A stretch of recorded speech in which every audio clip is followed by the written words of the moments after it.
Ever find yourself playing a game these days and just going, whoa, is this real life? hmm Because the graphics in games are getting seriously impressive. Oh, absolutely. It's amazing how far things have come. Right. And one of the big reasons for that is ray tracing, which is what we're diving into today, specifically how it's being used in Unity. Excellent choice. Unity is a big deal in the game development world. A ton of the games you see out there were probably made using it. Exactly. And they're really pushing the boundaries with how they're bringing ray tracing into the mix. We actually found this presentation from Digital Dragons back in 2019, and it breaks down their whole approach. A presentation from 2019 now, that takes me back. But it's true. Even back then, Unity was already on top of this stuff. Yeah, they were ahead of the curve for sure. So for anyone who's not familiar, ray tracing, it's kind of a big deal. Basically, it's a way to simulate how light behaves in the real world, and that makes a huge difference in how realistic games look. Huge is an understatement. It's night and day compared to the old ways of doing things. Before ray tracing, games had to rely on all these tricks and shortcuts to mimic realistic lighting. Right, because light in real life, it bounces around, it creates soft shadows, all these subtle things that are really hard to fake. Exactly. But ray tracing, it simulates the actual path of light, so you get these incredibly realistic reflections, shadows, everything just looks right. It's like a difference between looking through a window and looking at a photograph. Perfectly said. And that's what Unity is trying to harness with their implementation of ray tracing. And that's where it gets really interesting, right? Because as cool as ray tracing is, it's also incredibly demanding on hardware. So how do you actually make it work in a real-time application like a game, especially in a game engine as widely used as Unity? That's the million-dollar question. And Unity's Mhm. solution is actually pretty clever. They've created what they call a hybrid system. Hybrid. So not just going all in on ray tracing for everything. Exactly. They realized that trying to ray trace every single thing in a scene would bring even the most powerful computers to their knees. Makes sense. It's just too much to handle all at once. Right. So instead, they're strategic about it. They use ray tracing for specific effects where it makes the biggest difference, and then they combine that with traditional rendering techniques for other parts of the scene. So it's like they're picking their battles, using the really expensive stuff sparingly, like a sprinkle of truffle oil on a fancy dish. I love that analogy. It's about finding that balance, that sweet spot where you get the visual benefits of ray tracing without killing performance. And that's one of the things that makes Unity's approach so interesting. It's very pragmatic. Yeah, they're not just trying to show off. They're thinking about how to actually make this technology usable for developers. Exactly. And this hybrid approach allows them to really target ray tracing for maximum impact. So instead of trying to do everything, they focus on the areas where it really shines. Okay, so let's talk about those areas. The presentation dives into three key effects where ray tracing in Unity really makes a difference. The first one they highlight is indirect specular. Ah, yes. Indirect specular. It sounds a bit technical, but trust me, the results are anything but boring.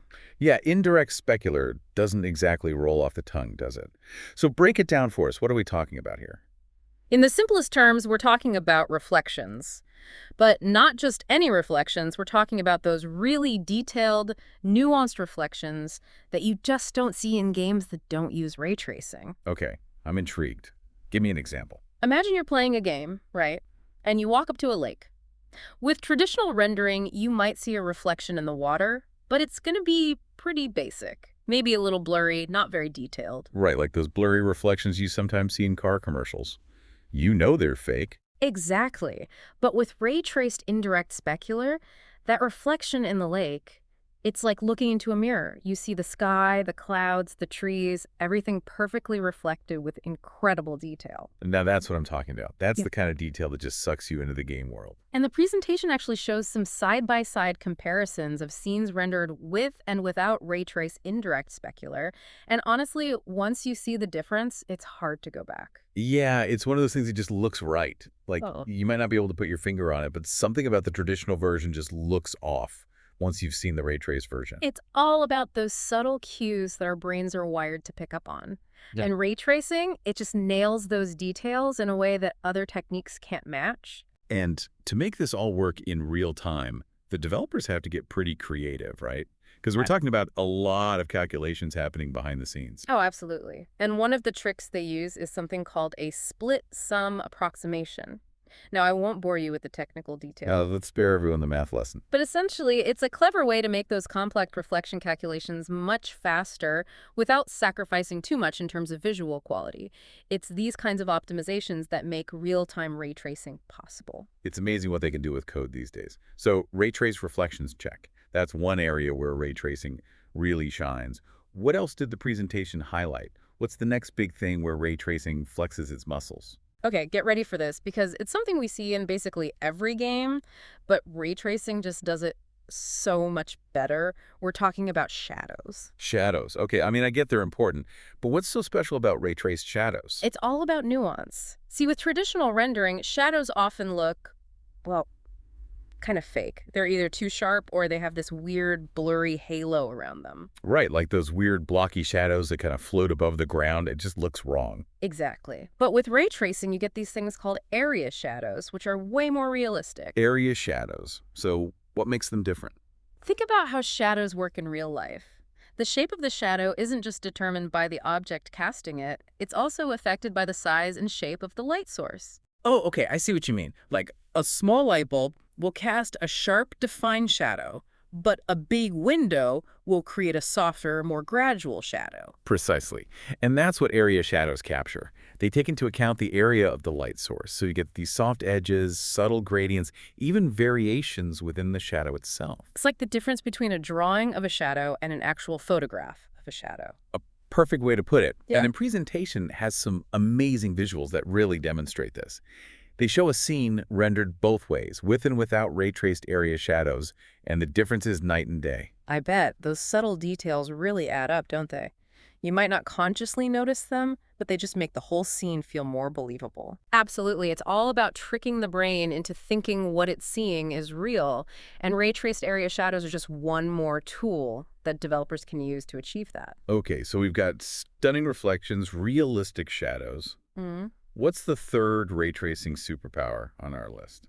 This one's a bit harder to wrap your head around, but it's probably the most visually impressive. Get ready for it because it's transparency. Transparency. Okay, now you got me curious. I'm picturing like invisible walls in a game or something. Not quite, though I have to admit that would be pretty cool. No, when we talk about transparency in the context of ray tracing, we're talking about how light interacts with materials like glass and water. Okay, I think I see where this is going. We've all seen those moments in games where the light hits a window or a body of water and it just doesn't look right. Exactly. Traditional rendering methods really struggle to accurately simulate how light bends and scatters when it passes through different materials. But with ray tracing, you can achieve those effects with incredible realism. So we're talking like God rays shining through a stained glass window, Yeah. or the way light dances on the ocean floor. Exactly. Ray tracing can capture those complex interactions with amazing accuracy. It can even simulate things like caustics, those patterns of light you see at the bottom of a pool. Okay, now that is impressive. It's those little touches that really sell the illusion. You know, you look at that and you just believe it. It's all about that sense of realism, of immersion, and ray tracing is just so good at creating those moments. But let's be real for a second here. This level of realism has got to come at a cost, right? I mean, our poor computers are already working overtime to run these games. What are the downsides of using ray tracing? So, downsides, spill it. What are we talking about here? Well, the presentation doesn't shy away from the elephant in the room. Even with all the clever tricks and optimizations, ray tracing is still a resource hog. Okay, so not exactly a surprise there, but how are they even making it work in real time? Are they sprinkling magic fairy dust on the code or something? Haha, wouldn't that be nice? No, but they are using some really interesting techniques. One thing they highlighted is the importance of analytic approximation and pre-computation. Okay, you're losing me a bit with the jargon. Can you break those down for us normal folks? Sure. Imagine you're baking a cake, right?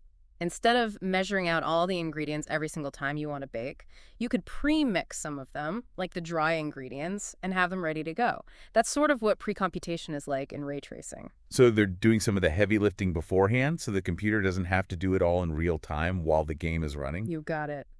It's all about finding those shortcuts, those ways to streamline the process and make it more manageable for real-time applications. That's some serious coding wizardry right there. Are there any parts of the process that are particularly tricky, even with all these tricks up their sleeves? They specifically mention something called forward materials. as being a bit of a challenge for ray tracing. Forward materials. Now, if I remember correctly, that's a way of rendering objects in a scene, right? Right on.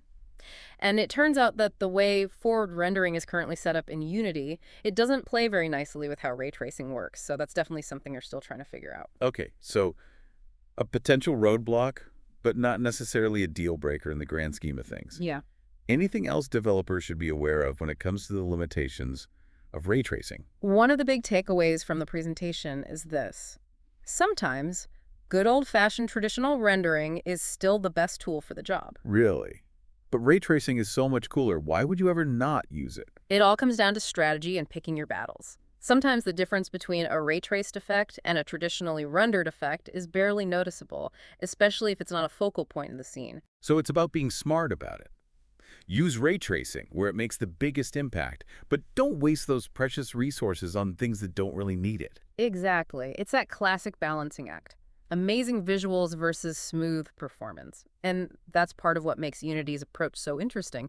They're not just trying to cram ray tracing in wherever they can, they're carefully considering how to use it in a way that makes sense for both developers and D players. Which is refreshing, to be honest. The last thing we need is for games to become even more demanding on our poor computers. But speaking of the future, did they give any hints in this presentation about what we can expect down the line? Absolutely. Remember, this presentation was from 2019, which might as well be ancient history in the tech world. Even back then, they were already talking about some exciting future developments. Okay, I'm all ears. Spill the tea. What kind of ray tracing wonders does the future hold? Well, one thing they were really excited about was making that blend between ray traced effects and traditional rendering even smoother and more seamless. So less of a stark contrast and more of a gradient. Exactly. And get this, they were also hinting at using ray tracing for things beyond just graphics. Wait, what? Ray tracing?